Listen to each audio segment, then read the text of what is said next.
Bueno, como les decía,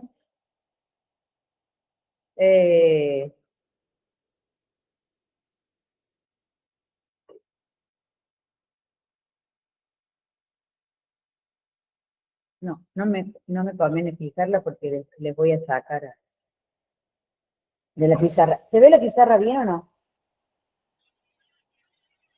¿Pueden abrir el micrófono aquí, sí o no?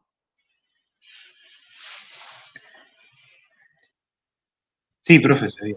Sí, profe, se ve. Bueno, pero fíjense ahora. Fíjense con esto que voy a probar.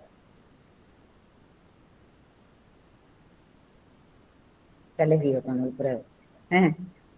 Cuando me deje probarlo, ahora no. No está dejando.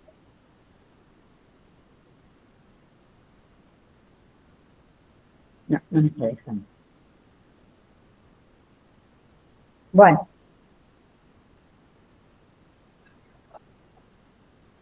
Claro. Pero el punto que yo quería ponerme, encuadrar solo a mí, que recién me dio la opción, pero ahora no me la está dando. Ahora cuando pido la opción, no está. Uf. Ya sé que esto es. ¿Ves? Que no me da opción. Bueno, listo, ya está. A ver, más opciones. Fijar en la pantalla. A ver, esto es lo que quiero decir. Fíjense cómo se ve ahora. ¿Se ve mejor? ¿Sí o no? Hola. Sí, profe. Sí, mejor. Sí, profe. Gracias. Perfecto. Entonces ahí va. Entonces vamos a grabar así. Ahora se ven un montón de cosas.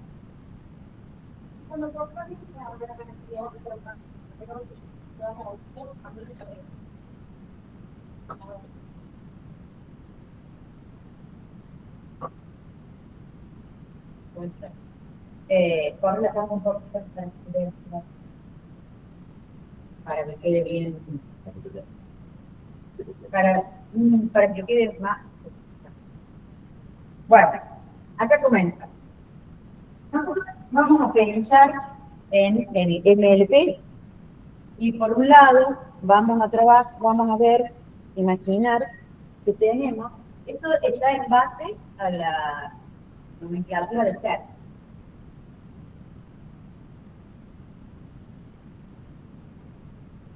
CERN es el libro que tanto Francisco Tamari en la PAMA como yo usamos para cuando damos clases de redes neuronales en doctorado, y las materias no son introductorias. Bueno, por eso es la única vez que bajamos hasta el modelo matemático, y es con el MLP, que es el universal. Es decir, vamos a ver, el MLP con la aprendizaje por corrección del error hacia atrás, al que han contribuido a lo largo de la historia Ramenhard, Jinson y Anne LeCun. Bueno, y es muy viejo, es de 1980. Pero también es interesante porque es la única vez que vemos un modelo así, con esta profundidad, pero también es cierto que en las arquitecturas más avanzadas que están usando ustedes, hay embedidos siempre, al menos, y hay muchos, varios MLP. Entonces, vamos a ver cuál es la situación de entrada. Pensemos en un dataset, un archivo tipo CSV, donde yo tengo, voy a ponerlo por acá arriba, separado por coma, ¿sí? Una cantidad de datos, N datos. ¿Sí? Es decir, que acá hay N datos. Bueno, y después pensemos que estos son los atributos simples, son los que van a ir son los que voy a cargar en la capa de entrada.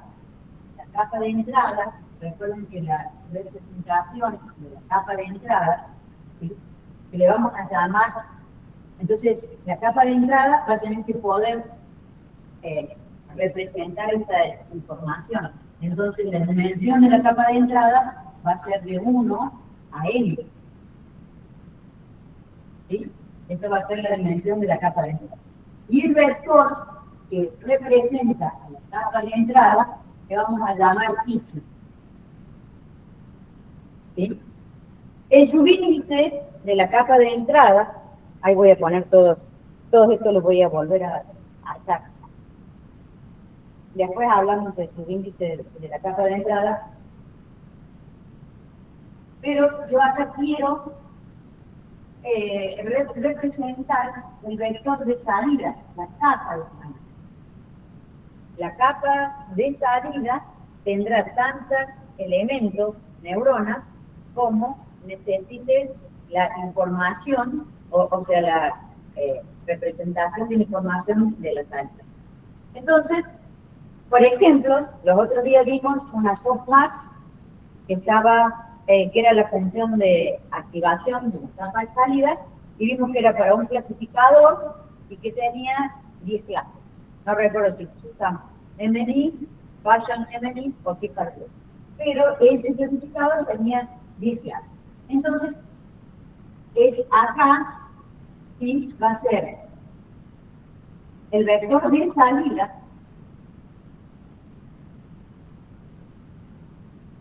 es el vector O, el vector de salida de la red. Y acá adentro, ¿se ve bien esto? ¿O quieren que lo hagan, que lo haga más grande? Y acá adentro, esto va de 1 a n. No sé si se ve suficientemente bien o quieren que lo haga más grande. No escucho nada, no dicen nada. Bueno, entonces, este vector de acá arriba es el mismo. Y luego, en esa misma tabla, tengo otras columnitas, que por ejemplo, el retablo que sea con un clasificador, tengo cada una de las clases, y es el vector O, y que tiene dimensión M. Y ese es el vector O. Bien, entonces, si nosotros pensamos en la salida, esto está sin duda preparado, ¿sí? Esta salida de acá, que estoy poniendo acá, esta que presento acá, ¿sí?, la del vector O, ¿sí?, está sin duda preparada la representación, ¿sí?, con softmax. Por eso es que tengo, por ejemplo, para el caso de MNIS, o Bayesian MNIS o Cifra-10, tengo 10, pero eso no necesariamente es así. ¿Sí? Eso es más o menos como si hiciéramos un one-hot coding. Es más o menos lo mismo. Cuando uno le pone la función de activación softmax en la capa de salida, es cuando se genera capa de salida. La capa de salida la vamos a representar con más de un color para que se vea mejor. Esta es la capa de salida. Esta es la capa de entrada.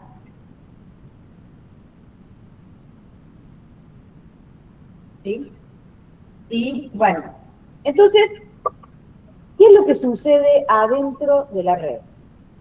Vamos a proponer, y yo ahora voy a comentar el siguiente medio.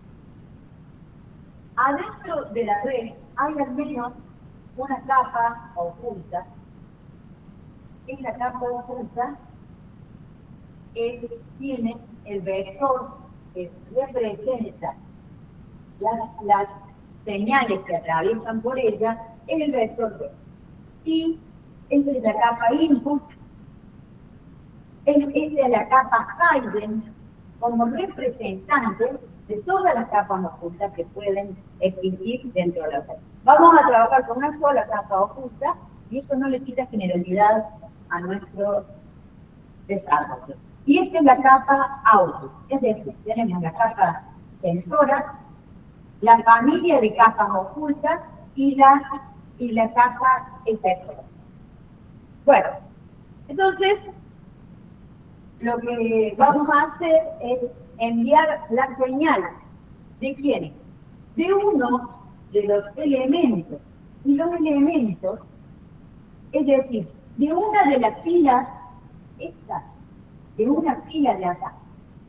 Y acá, esto va a ser mu, y mu va a variar de 1 hasta p. Y es el concepto de P para el libro de Hertz, los patrones. Pero no es el concepto que venimos trabajando nosotros.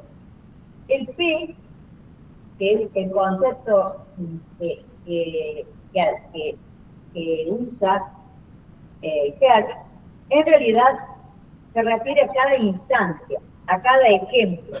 No se refiere a los patrones que el modelo aprende durante el entrenamiento.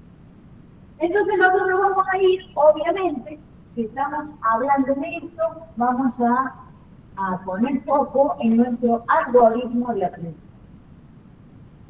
Entonces, ya habíamos visto la clase pasada, todo lo que dije, hablamos de esta arquitectura, y dije que hoy iba a profundizar en este tema, inclusive vimos un collab que Mauro compartió, un collab que había un dataset tabular, que era de Iris, que Iris tiene, si no me equivoco, 4 entradas y una salida, y es un clasificador, y un clasificador de 3 clases, con lo cual uno puede hacer un softmax y en la capa de salida ponerle nada más que 3 neuronas. Entonces, y además de eso, esta es la representación que tengo que trabajar acá, ¿no? Acá hay que trabajar con toda una representación que ya dije está ligada al tipo de información que necesito que salga. Si es clasificación, voy por una vía; si es regresión, voy por otra vía.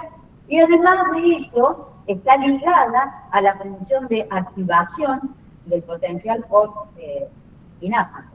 Porque, recuerdan que nosotros, y acá vamos trabajando con todo eso, nosotros, ¿qué hacíamos con una señal? Y eso lo vamos a trabajar desde cero. Nosotros hacíamos una señal, ¿sí? Una señal es un evento cualquiera, el primer evento, supónganse. Entonces, esa fila completa, en N elementos, son los que entran acá, y la señal que se envía, y habíamos dicho que sucedía algo tal como lo que vamos a decir ahora. En una neurona cualquiera de acá, ¿sí? En la neurona J, ¿sí? Recibe señales provenientes de todas las neuronas de la capa anterior. El avance es feed forward, es decir, que la señal avanza hacia allá. Entonces, cada neurona, todas las neuronas, les envían señales. ¿Y cuáles son esas señales? Es la combinación lineal, o el producto punto, o la suma ponderada, son todas expresiones distintas que quieren decir que, en definitiva, aquí viven, ¿sí? En esta intercapa viven los pesos sinápticos, ¿sí? Perdón, acá viajamos en K, acá viajamos en cosas, y acá viajamos en. Entonces, en esta intercapa sobreviven los pesos sinápticos W, J. Recuerden que el primer turno, que se acuerdan cuando yo interrumpí a Mauro y les dije cuántos pesos, cómo es la matriz de pesos sinápticos que hay entre esta capa y esta, y cuál es la matriz que hay entre esta otra y entre esta otra. Decía, ¿cuánto vale? ¿Cuánto por cuánto? ¿Se acuerdan? Vale.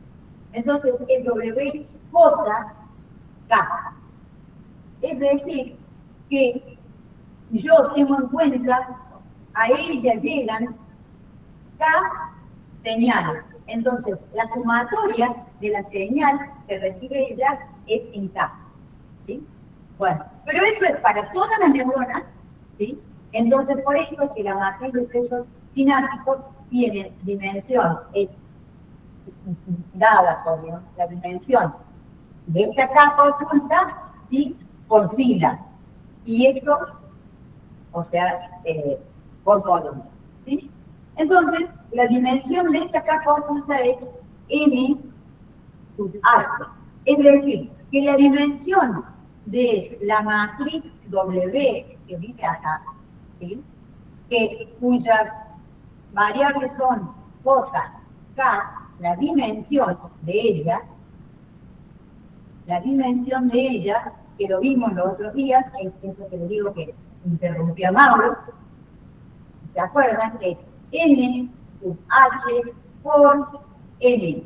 Esta es la dimensión de la matriz que vive, esta es la dimensión de la matriz que vive en esta intercapa. Esta es la dimensión de la matriz que vive ahí.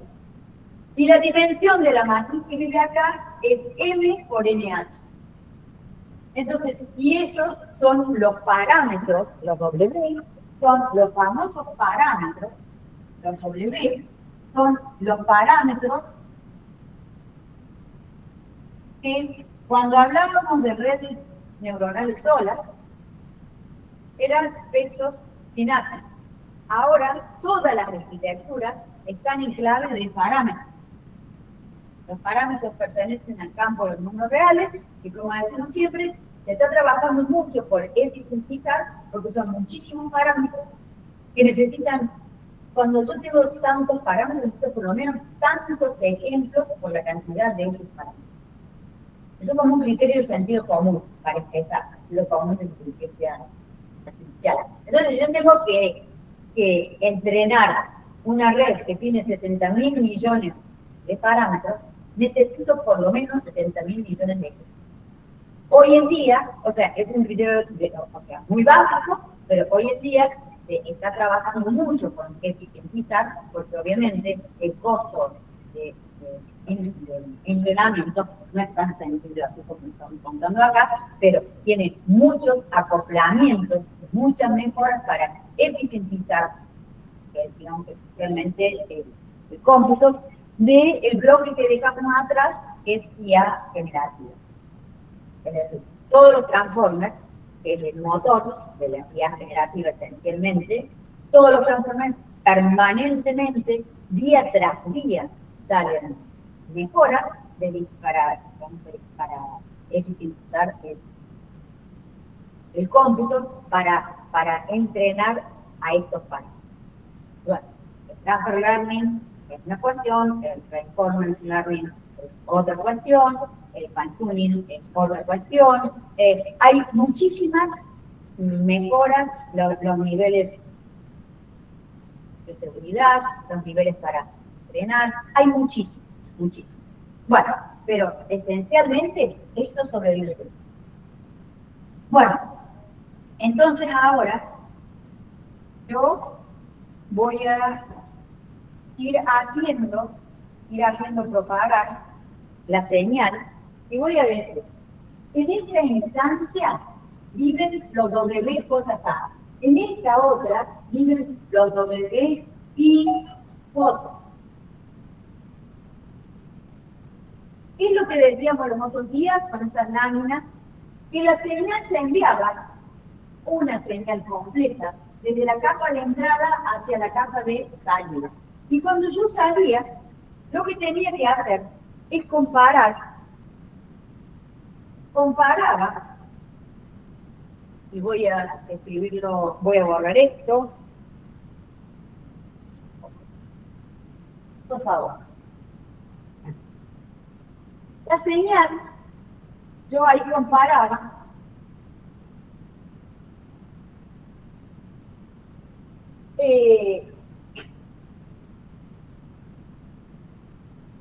fíjense que algo que tengo escrito acá, porque tengo notas en este mano, como voy guardando. Si yo tuviera que representar en esta fila todos los valores para un valor de P, acá necesitaría agregar los NH valores, N sub H valores. Y no los agrego ¿por qué? Primero porque no los tengo. Segundo porque quedan ocultos durante el proceso. Pero sí. Y eso, en clave de explicabilidad, no es un tema menor, ¿no? Bueno, entonces, no sé por qué tienen, bueno. El potencial postsináptico, atravesamos acá, ¿sí? Y tenemos esa combinación lineal que me daba el potencial postsináptico, ¿de acuerdo? Que lo vamos a definir como, y eso lo quería borrar para escribirlo, estamos trabajando en algoritmos de aprendizaje.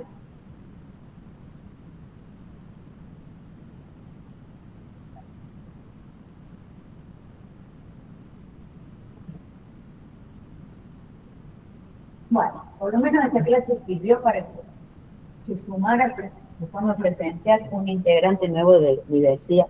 Bienvenido. Bueno, entonces, fíjense, voy a escribir los potenciales post-dinámicos, ¿no? Voy a trabajar primero en esta zona. Entonces, tenemos que cuando yo hago la combinación lineal, tengo el net, que eso es como lo usa Hertz, subtramull, porque envié una primera fila, ¿sí? Subj, porque estoy hablando de una neurona. Ese potencial post-sináptico era, y esto lo habíamos visto en la otra clase, la sumatoria de en K. ¿Por qué en K? Porque la combinación lineal es con respecto a todas las señales que recibe. ¿De quién? De los W, J, K, multiplicado por el vector de entrada, el X, supramu, ¿sí? Que tiene una dimensión K. Entonces, el vector de entrada es uno solito, ¿sí? Fíjense que esta definición es para una señal de entrada, un vector de entrada, ¿sí? Y para una neurona oculta de la capa cardiaca. Esa expresión, ¿sí? Bien. Ahora sigo y digo, bueno, ¿se acuerdan que este terminaba siendo, o sea, esta suma ponderada la habíamos hecho la otra día? W I sub 1 por X sub 1 más W I sub 2 por X sub 2. ¿Se acuerdan que teníamos en la capa de entrada un vector X de dimensión N? Bueno, que es el TC que traigo hoy. Bueno, entonces ahora, este es el potencial postsináptico que tanto vinimos hablando. Este es el potencial postsináptico, después de la sinapsis. Que si fuese una relación lineal, queda ahí. Pero nuestra neurona es no lineal. Entonces, le aplicamos, usamos eso como argumento de una función de activación no lineal. Entonces, la señal B sub J, ¿sí? La señal B sub J para siempre B sub J, siempre para el mismo ejemplo o patrón, es la función de activación que yo elija, que toma como argumento a net supramu sub J. Es decir, ¿se acuerdan que acá, en la otra clase, cuando definimos net, que creo que la hemos llamado H, porque H es el símbolo que usaba en el libro de Ramón García Martínez, mi director de tesis doctoral, que se lo compartí también. Él usa H, pero HART es el libro madre para redes neuronales, por eso se usó esa simbología. Les resulta mucho más fácil poder comprenderlo después si quieren ver arquitecturas tan elevadas. Bueno, entonces, ¿qué es lo que terminamos haciendo? Y bueno, B, tu J, tu Brahman, es la función de activación no lineal que yo elija, pero en el argumento de la sumatoria en K de los W sub JK multiplicado por psi supramu sub K. ¿Qué hice? Lo único que hice fue hacer una expresión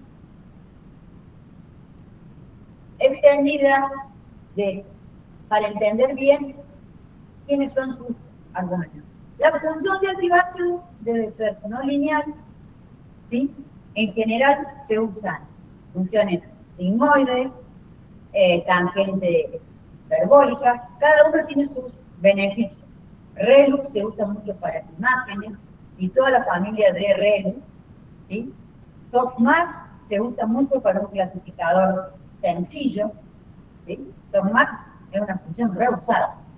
Bueno, son dos funciones que en los módulos de las librerías que ustedes usan, tanto en Scikit-Learn como en TensorFlow, para el MLP están todas disponibles. ¿Sí? Después, en esta misma clase, vamos a dejar de dar pizarra y vamos a comenzar con el siguiente tema, que es CNN, y ahí no vamos a hacer, no vamos a estar trabajando con tantas funciones. Es una arquitectura mucho más compleja, vamos a trabajar con mucho menos funciones, es mucho más limitada, y CNN es la arquitectura madre que nace para traccionar computadoras. Bueno, eso lo vamos a ver hoy también. Bueno, entonces, llegamos acá.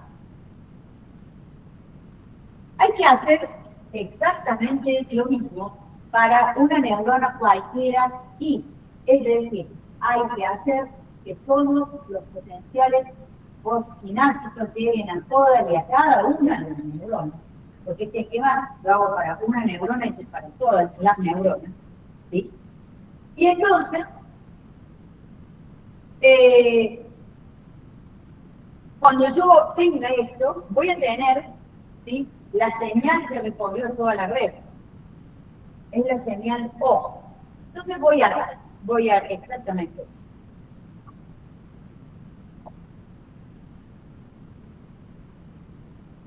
Bueno.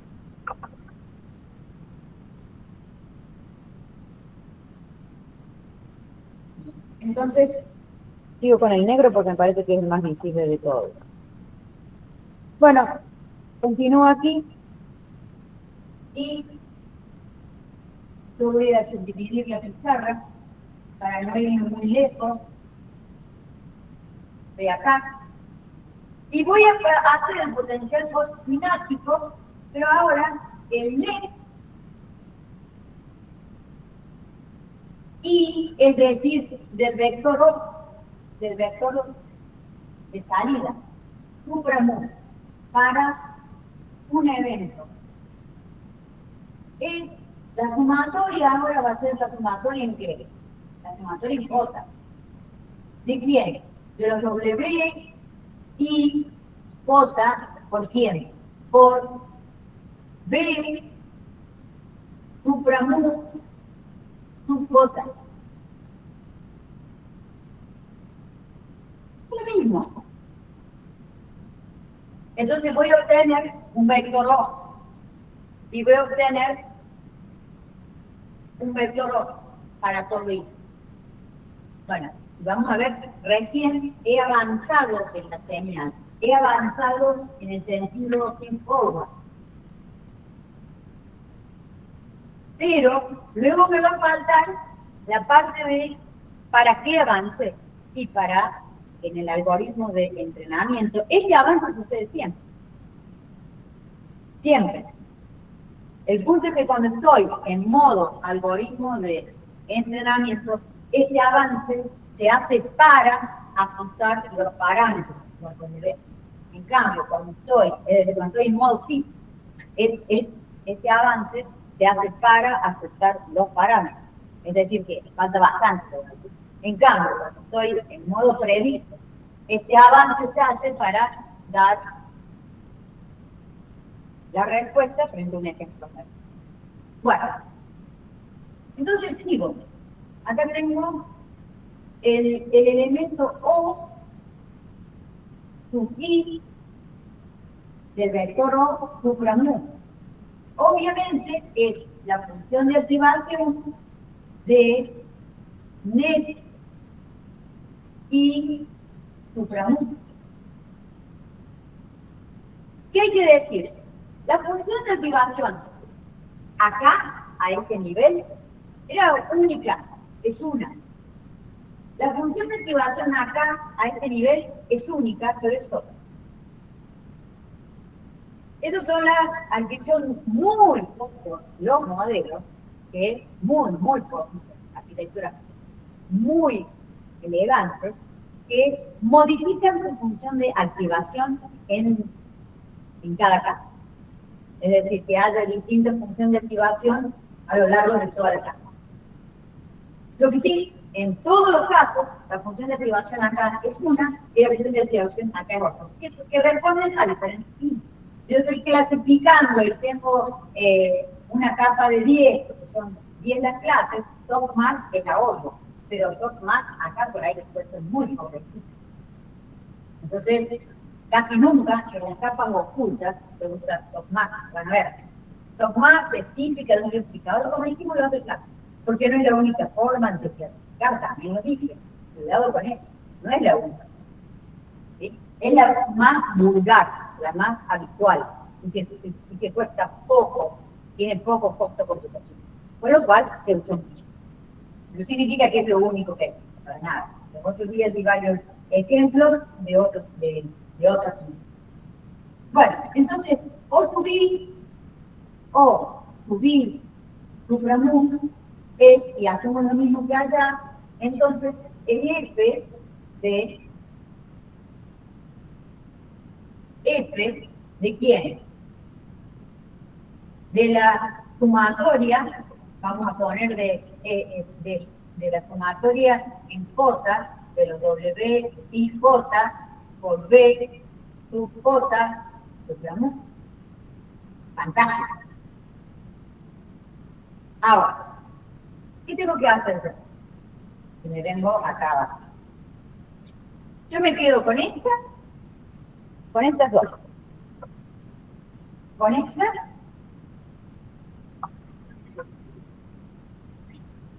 y con esta. En realidad, esta es argumento de esta otra. Y en realidad, la única que me permite tomar una decisión es esta, fíjense. Esta es la única que me permite a mí tomar una decisión. ¿Por qué? Porque en realidad, cuando la señal, cuando la configuración de la salida, yo la tengo, ¿qué es lo que voy a tener? Y bueno, yo tengo un vector psi, lo voy a escribir para acá al costado, yo tengo un vector psi que tiene dimensión, el psi supra mu, tiene dimensión n, estas son las dimensiones.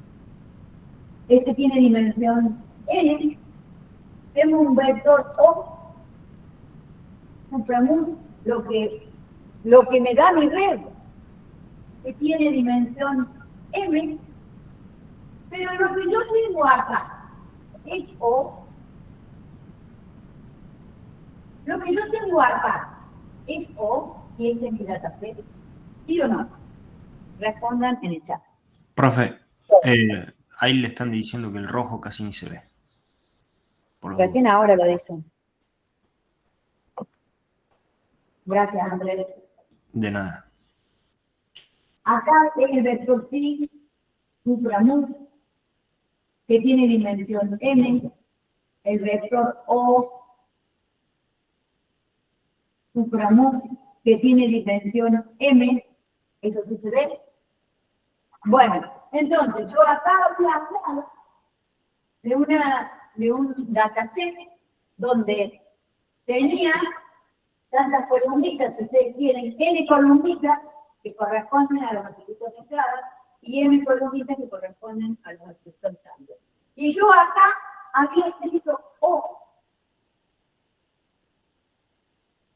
Si es cierto que este es mi dataset, ¿es O esto? Esa es la pregunta. Si es cierto que ese es mi dataset, esa es la información que me dieron para entrenar mi red. ¿Eso es O? ¿Eso es lo que da la red? ¿Lo que realmente entrega la red? Esa es la pregunta, ¿sí o no? Todo el mundo en el chat propone.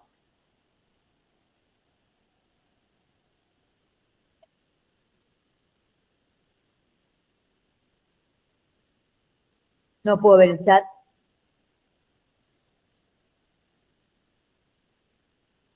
Algunos, yo veo nada más que una sola respuesta, 2.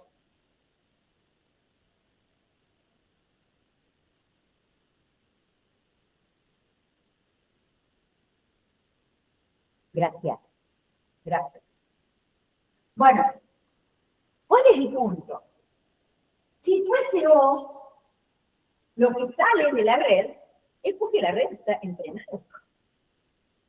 Sabe responder bien. Y esa es mi dataset. Eso es lo que me dieron de insumo. Entonces no había que entrenarla si ya sabe responder bien. ¿Se entiende? ¿Se entiende eso sí o no? Entonces, esto no es O. Y ahora traigo el nuevo concepto. Lo que ahí me dieron en general es este vector. Es que tiene dimensión M, sin lugar a dudas, pero que la idea, ¿sí?, es que el vector este tiene dimensión M, igual que 2. Y la idea es que el vector O tienda al vector L para todo mu. Esta es mi gran idea. Yo tengo que entrenar de manera tal que el vector O, a lo largo, es decir, que la respuesta que me da la red a lo largo del entrenamiento, alcance a ser lo suficientemente cercana a mi dataset de origen. ¿Se entiende eso? Eso es lo que hacemos todo el tiempo nosotros. Lo hemos hecho para todos los modelos que trabajamos en el primer bloque. Para Word2Vec también. ¿Llegaron a hacer fine-tuning con BERT, Andrés? ¿Te acordás? En el segundo bloque. No me acuerdo. Me parece Bien, que no. No hicieron fine-tuning con BERT. Ah, listo, gracias. Bueno, entonces, porque si hubiesen hecho fine-tuning con BERT, hubiesen estado actualizando los parámetros y actualizar los parámetros en intentar que haya una configuración de esos valores de manera tal que la respuesta de salida de la red se acerque lo más que pueda a lo que debería. Y lo que debería estar en el dataset que me dan a mí. Una foto de pato con la etiqueta de pato. Bueno. Entonces, ahora vamos entonces a ver, entonces la idea es que el vector O, que yo lo escribí acá, tiene dimensión M, y el para todo mundo, y el vector L tiene dimensión M, obviamente, para todo mundo. Pero el que yo tengo es el vector L, y el que sale de la red es el vector O. Es lo mismo que con la regresión lineal. El vector L sería como los puntitos, ¿sí? Sueltos. Y el vector O es la recta. Nada más que aquello era de juguete, era todo lineal. Y nada más con 2 parámetros, ¿sí? Con una entrada y una salida. Acá estamos poniendo capas ocultas en no lineal. Le agregamos todo lo que podíamos, todo lo que queríamos. Pero el concepto, que está muy en el fondo, sigue siendo el mismo. Que es lo que vieron ustedes en métodos numéricos. y lo que trabajamos nosotros cuando comenzamos a hablar de descenso por el agua. No olviden que las funciones eléctricas deben ser tales que su función de energía asociada tiene una función diáfana para poder bajar por los valles y aplicar el descenso por el grado. Entonces yo acá voy a escribir la expresión de O. O subir su promundo. La expresión de subir su promundo es una función f de W, perdón, acá casi que lo copio directamente para no estar pensando tantas cosas y no confundirme. W por IJ por F de todo esto, porque F de B sub J. Entonces, F de B sub J es todo esto. Entonces, es otra vez la sumatoria en K de W sub JK por IC sub K supramundo.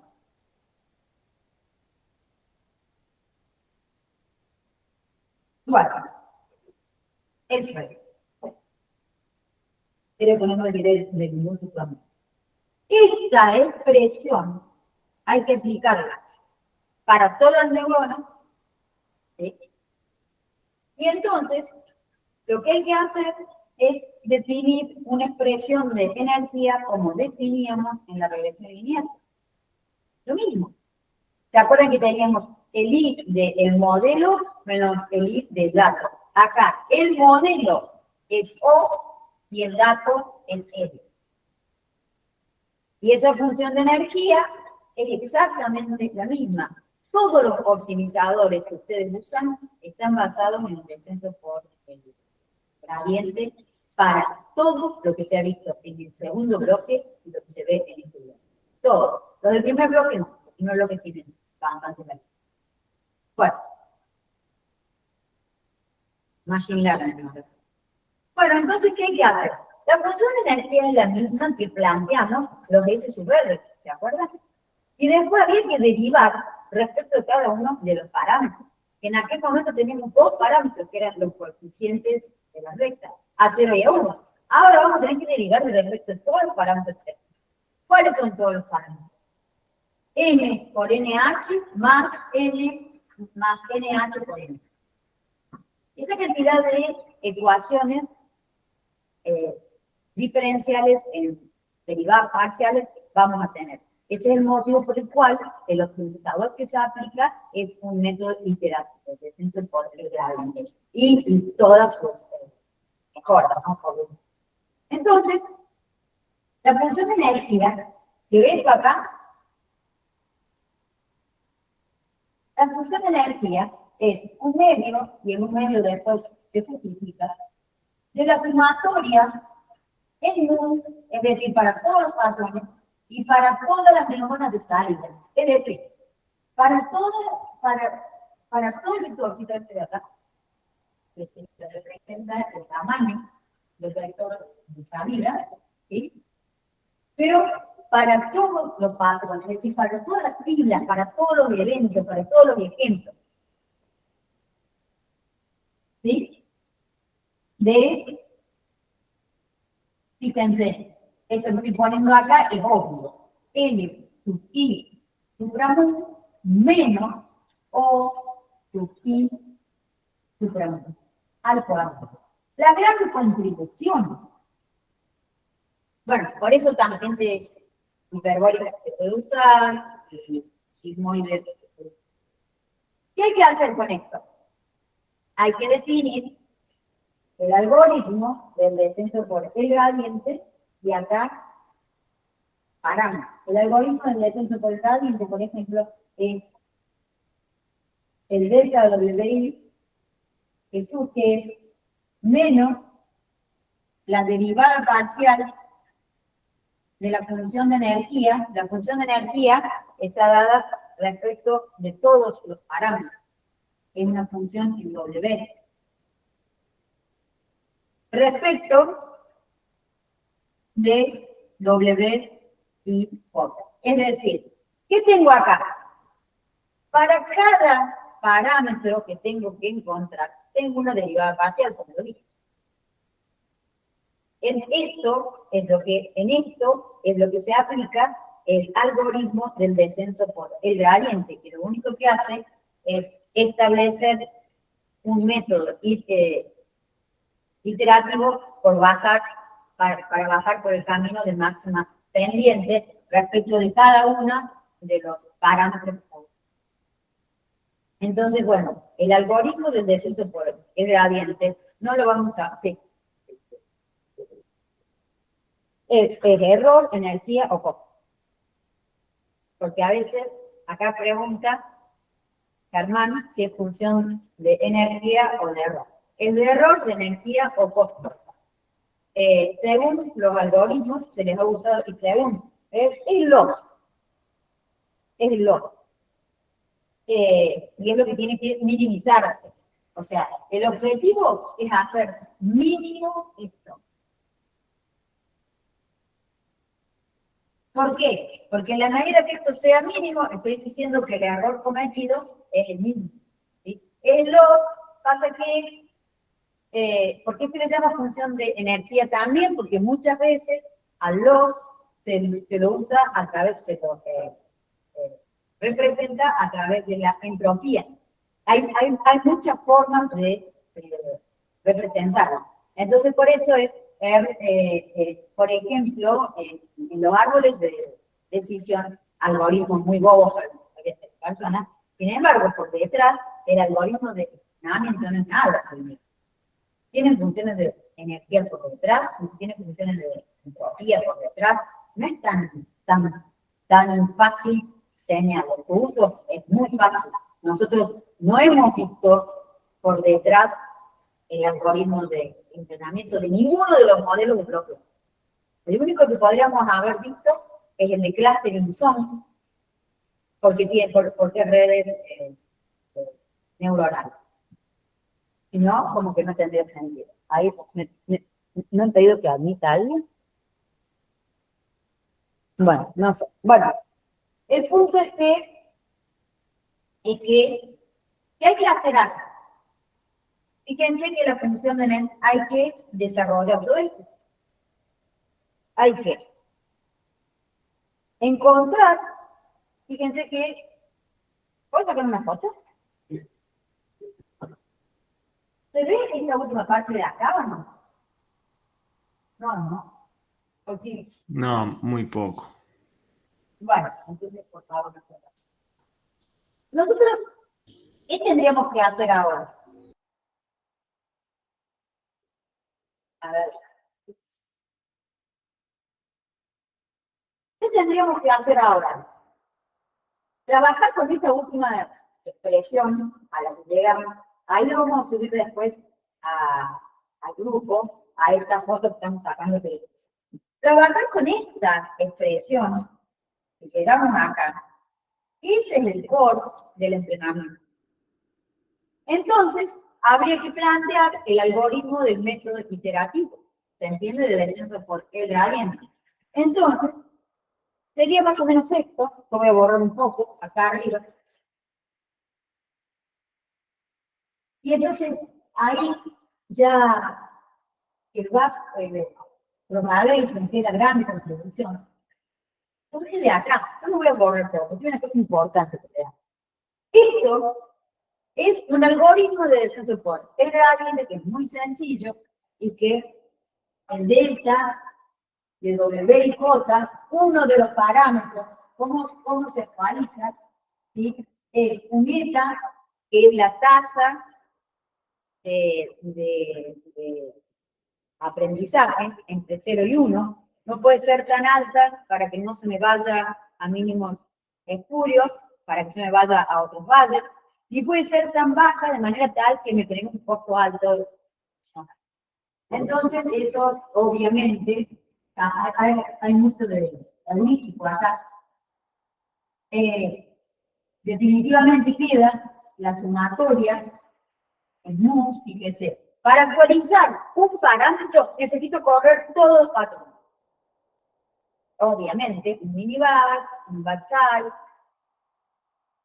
Listo. Para actualizar un parámetro necesito correr por eso la sumatoria allí. ¿De quién? Y acá lo pongo. Acá hay una expresión larguísima que se la voy a dar la próxima clase. En definitiva, llega a esto. Por eso se llama la regla delta generalizada, que viene de la regla de Widrow. Widrow es de la década del 40 del siglo pasado.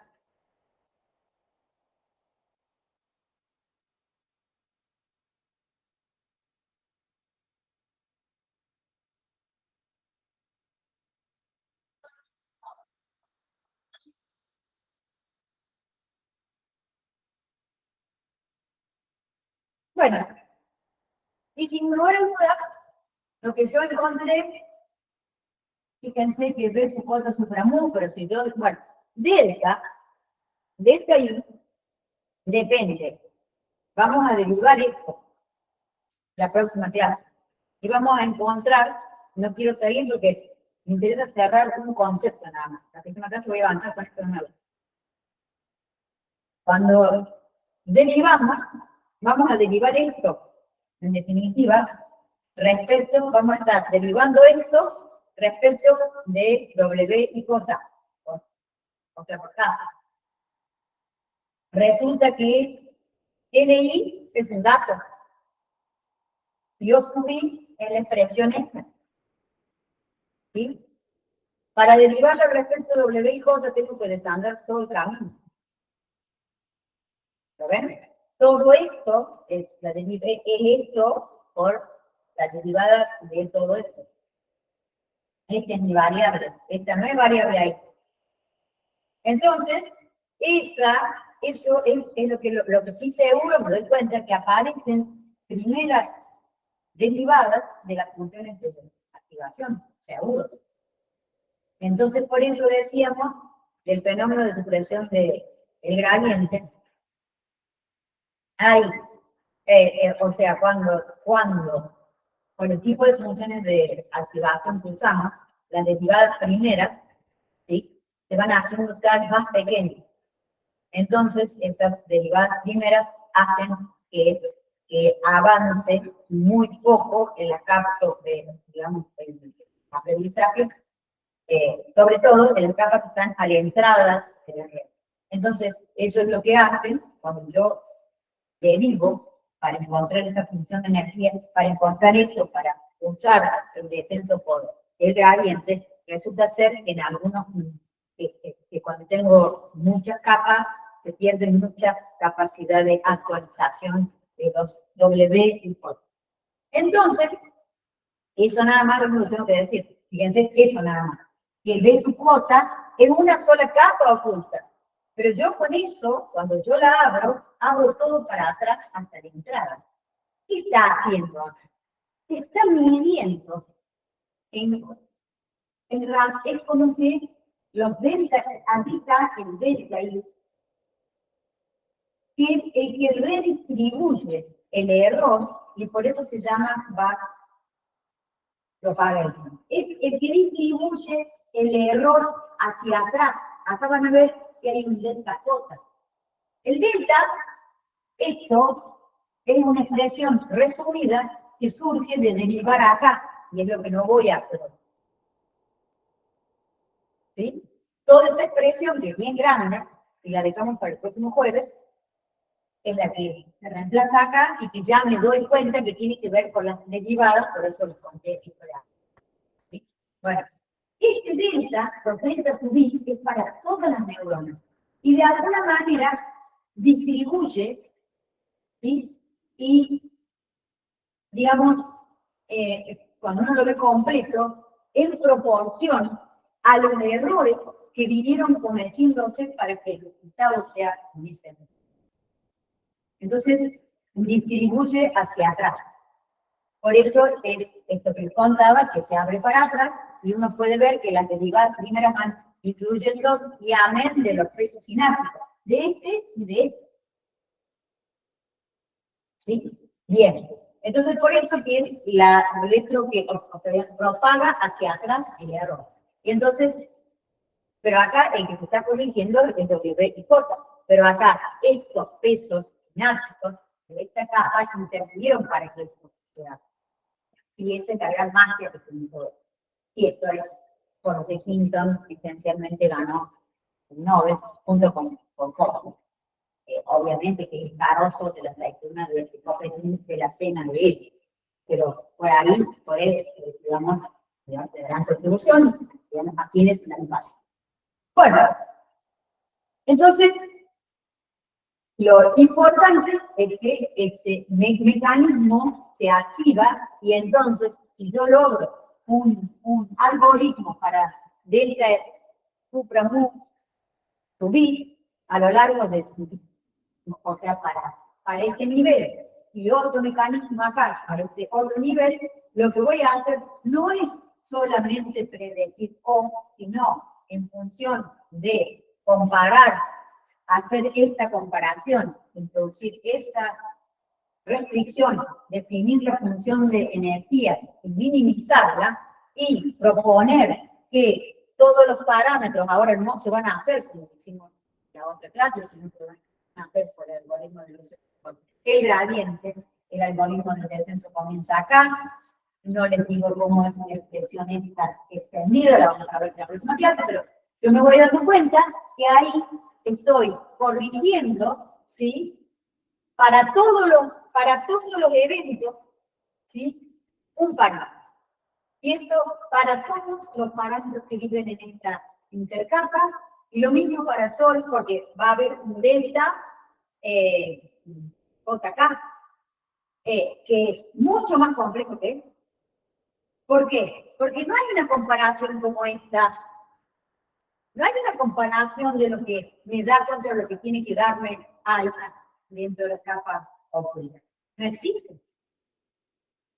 Recuerden que les dije, acá entre estas, acá entre medios podría haber cantidad de celdas NH, que son la cantidad que están acá.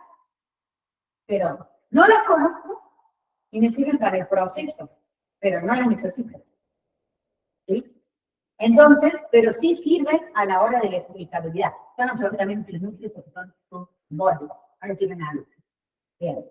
Pero sí serviría para entender qué decisiones se fueron tomando. Bien, bueno. Eso, por ahora, el algoritmo que hay que hacer.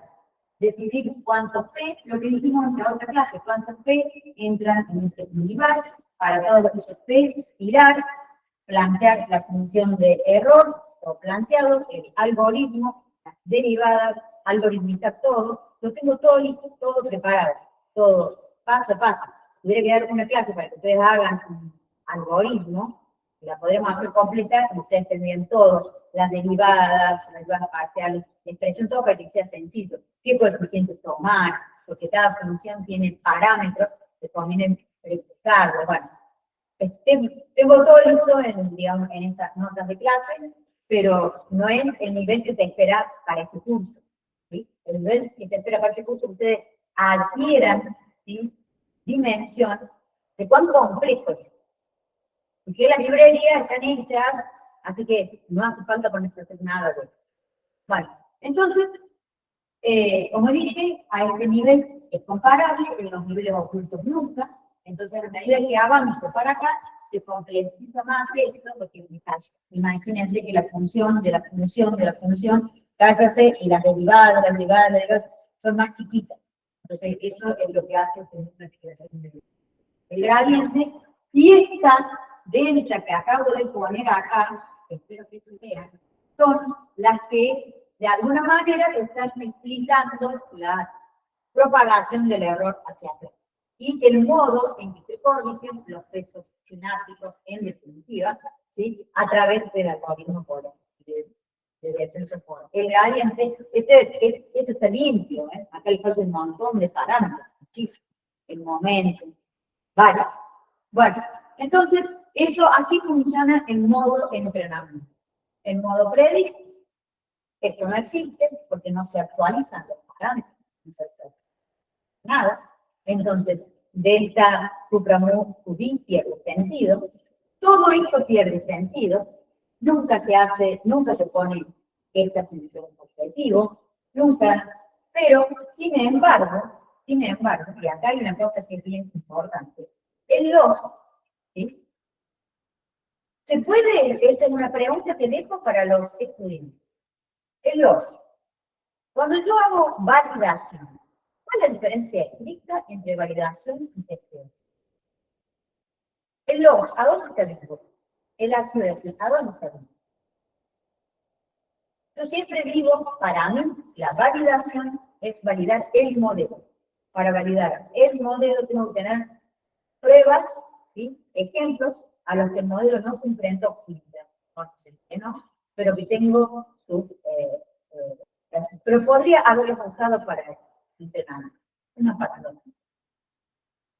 El testeo son muy distintos niveles de prueba, en donde lo que yo estoy controlando, ¿sí? Con supervisión humana, sin lugar a dudas, ¿sí? Es su capacidad de generalizar. ¿Sí? Entonces, la pregunta es, el accuracy es contra lo que tendría que dar. El log es contra la mínima energía que tendría que tener de ser. Son preguntas que dejo flotando para que las vean. Yo creo que acá finalizó, podemos cerrar, tomar 5 minutitos o 3 minutitos mientras yo desconecto todo, querés sacar las últimas cosas. Sí, saca de nuevo y los mandamos a todas. Por favor. Bueno, yo desconecto todo, dejo de grabar, porque voy a comenzar en el próximo bloque con CNN.